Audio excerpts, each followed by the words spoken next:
আসসালামু আলাইকুম everyone, welcome back to my channel. আশা করি সবাই অনেক অনেক ভালো আছেন। আজকের পর্বে আমি তৈরি করে দেখাবো খুবই সহজ উপায়ে গরুর মাংসের রেজালা।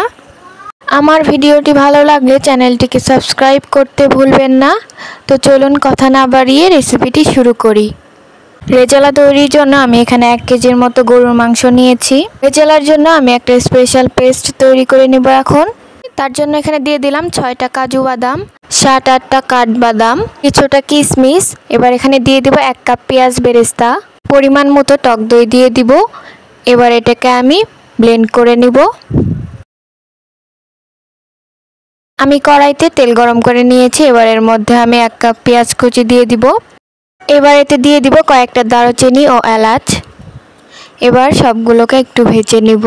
পেঁয়াজটা হালকা নরম হয়ে আসলে এর মধ্যে আমি 1 টেবিল চামচ আদা বাটা ও 1 টেবিল চামচ রসুন বাটা দিয়ে দিব। এবার এগুলোর কাঁচা গন্ধটা যাওয়া পর্যন্ত একটু ভেজে নিব।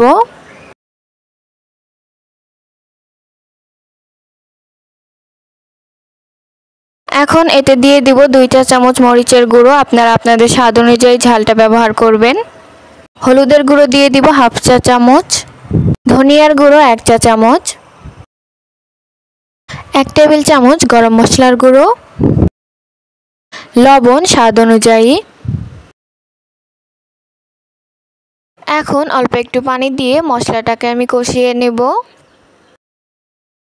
মশলাটা কষিয়ে নেওয়া হয়ে গেলে এর মধ্যে আমি মাংস দিয়ে দিব। এখন সবগুলোকে আমি খুব ভালো করে কষিয়ে নেব। এই পর্যায়ে আমি যে পেস্টটা তৈরি করেছিলাম সেটা দিয়ে দিব। এখন মাংসের সঙ্গে এটাকে মিশিয়ে নেব।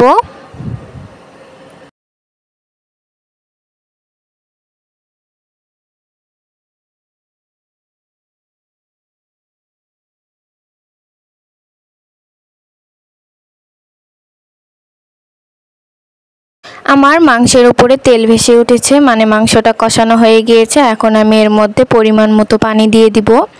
অবশ্যই ফুটন্ত গরম পানিটা ব্যবহার করতে হবে। এখন আমি এটাকে ঢাকনা দিয়ে ঢেকে রান্না করব। মাঝে মাঝে ঢাকনা উঠিয়ে একটু নেড়ে দিব।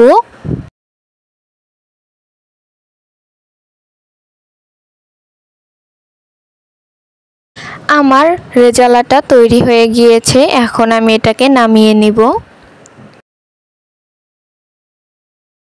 আমি এটাকে একটা বাটিতে নিয়ে নিচ্ছি।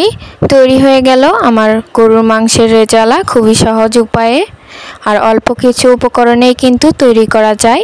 তো কেমন হয়েছে ভিডিওটি কমেন্টে জানাতে ভুলবেন না। ভিডিওটি ভালো লাগলে চ্যানেলটিকে সাবস্ক্রাইব করে দিবেন। আর এতক্ষণ পর্যন্ত আমার পাশে থাকার জন্য সবাইকে অসংখ্য ধন্যবাদ।